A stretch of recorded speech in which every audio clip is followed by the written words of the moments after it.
In our portfolio over the last 2 months, I kind of did a review on the numbers, and about 17% of our resident move out reason is eviction or skip. So 17%.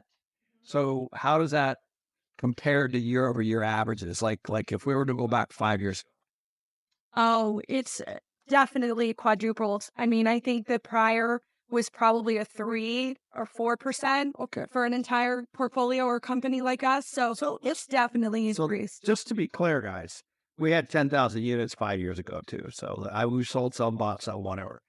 3 or 4% of 10,000 is 300 or 400 units. That's kind of generally what we used to do. But now we're at 17%, right? Yes. So what that means is there's an additional 12, 13, 1,400 people. That's like 100 a month more that are actually skipping out or leaving or becoming evicted. So this is what we're seeing in our 10,000.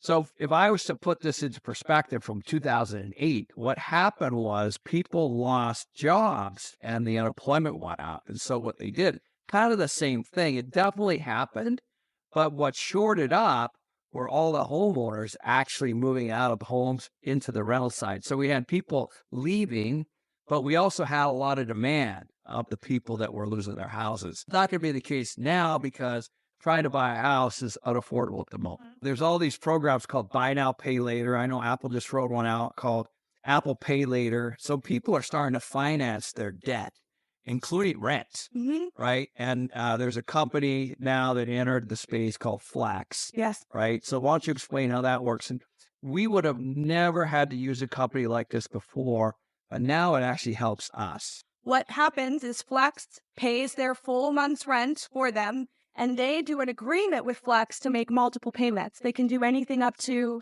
4 payments in a month, and then that debt is now Flex's responsibility to collect.